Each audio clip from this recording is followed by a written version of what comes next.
ಶರಣರಿಗೂ ಶರಣು ಶರಣಾರ್ಥಿ. ಭಾರತದಲ್ಲಿ ಅದರಲ್ಲೂ ವಿಶೇಷವಾಗಿ ಕರ್ನಾಟಕದಲ್ಲಿ ನಮ್ಮ MLAಗಳಿಗೆ ಅಂದರೆ ವಿಧಾನಸಭಾ ಸದಸ್ಯರಿಗೆ ಸಿಗುವ ಮುಖ್ಯ ಸೌಲಭ್ಯಗಳು ಮತ್ತು ಅಧಿಕಾರಗಳನ್ನು ನಿಮ್ಮ ಮುಂದೆ ಇಡುತ್ತಿದ್ದೇನೆ. ಸೊ ಮೊದಲನೇದಾಗಿ MLAಗಳಿಗೆ ಸಿಗುವ ವೇತನ ಮತ್ತು ಭತ್ಯೆಗಳು. ಮೂಲ ವೇತನ 40,000ದಿಂದ 50,000 ಇರಬಹುದು. ಅದು ರಾಜ್ಯಗಳ ಮಧ್ಯೆ ಬೇರೆ ಬೇರೆ ಸ್ವಲ್ಪ ವ್ಯತ್ಯಾಸ ಇರುತ್ತದೆ.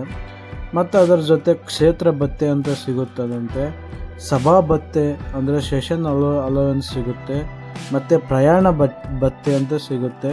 ಸೊ ಇದರಿಂದ ಅಪ್ ಟು ಒಂದೂವರೆ ಲಕ್ಷದವರೆಗೂ ಸ್ಯಾಲ್ರಿ ಸಿಗ್ಬೋದು. ಸೊ ಅದಾದಮೇಲೆ ಎರಡನೇದಾಗಿ ವಸತಿ ಸೌಲಭ್ಯ. ಸೊ ವಸತಿ ಸೌಲಭ್ಯ ಅಂದರೆ ರಾಜಧಾನಿಯಲ್ಲಿ ಲೈಕ್ ನಮ್ಮ ಕರ್ನಾಟಕ ಅಂತಂದರೆ ಬೆಂಗಳೂರಲ್ಲಿ ಸರ್ಕಾರಿ ಕ್ವಾರ್ಟರ್ಸು ಇಲ್ಲ ಮನೆ ಸಿಗ್ಬೋದು. ಇಲ್ಲ ಅಂತಂದರೆ ಮನೆ ಇತ್ತಂದರೆ ಅದರ ಬಾಡಿಗೆ ಆದರೂ ಸಿಗುತ್ತೆ. ಅದಾದಮೇಲೆ ಮೂರನೇದಾಗಿ ಬಂದ್ಬಿಟ್ಟು ವಾಹನ ಸೌಲಭ್ಯ. ಸರ್ಕಾರಿ ಕಾರು ಅಥವಾ ವಾಹನ ಭತ್ಯೆ, ಇಂಧನ ಭತ್ಯೆ ಮತ್ತು ಚಾಲಕ ಸಹಿತ ವಾಹನ ಇವೆಲ್ಲನೂ ಸಿಗ್ಬೋದು. ಸೊ ಅದಾದಮೇಲೆ ಮುಖ್ಯವಾಗಿ ದೂರವಾಣಿ ಮತ್ತು ಕಚೇರಿ ಸೌಲಭ್ಯ ಅಂತ ಉಚಿತವಾಗಿ ಮೊಬೈಲ್ ಫೋನು ಮತ್ತು ಲ್ಯಾಂಡ್ಲೈನನ್ನು ಕೊಡ್ಬೋದು.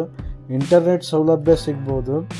ಮತ್ತು ಕಚೇರಿ ನಿರ್ವಹಣೆಗೆ ಹಣ ಅಂತ ಸ್ವಲ್ಪ ಅದಕ್ಕೆ ಕೊಡ್ತಾರೆ. ಸ್ವಲ್ಪ ಏನಿಲ್ಲ, ಅದು ತುಂಬಾ ಬರುತ್ತೆ ಅಂತ ಕೇಳ್ಪಟ್ಟಿದ್ದೀನಿ.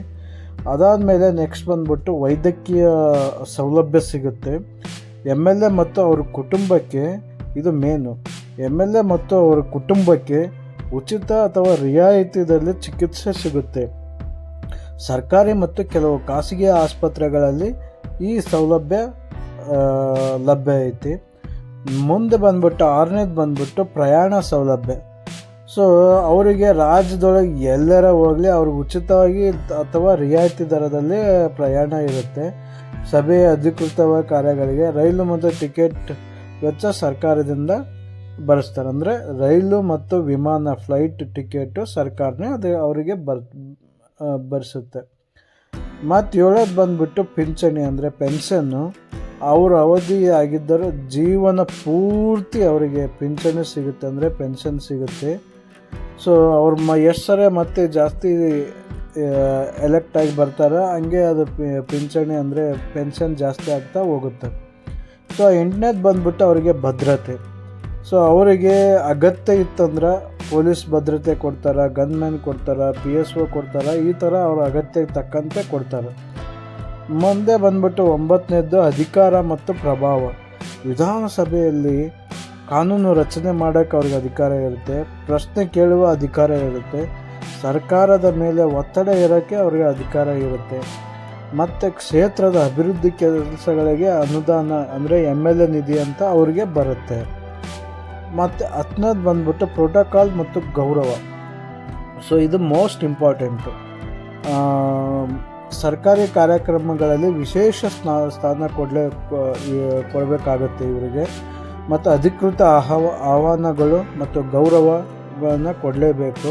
ಇತ್ತೀಚೆಗೆ ನೋಡಿದ್ರಲ್ಲ, ಯಾರಾದರೂ MLAಗಳನ್ನ ಇನ್ವೈಟ್ ಮಾಡಿಲ್ಲ ಅಂತಂದರೆ ಅವರು ಕಲಾಪದಲ್ಲಿ ಪ್ರೋಟೋಕಾಲ್ ಇದಾಗಿದೆ ಅಂತಂದು ಅವರು ಕನ್ಸರ್ನ್ ರೈಸ್ ಮಾಡಿ ಅದನ್ನು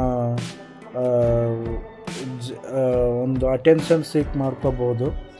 ಸೊ ಇದೆಲ್ಲ ಇರುತ್ತೆ. ಇದ್ರ ಜೊತೆ ಮತ್ತು ಜನಸೇವೆಗೆ ಎಂದು ಕೊಡಬಹುದು, ಜವಾಬ್ದಾರಿಗಳು ಜಾಸ್ತಿ ಇರುತ್ತೆ.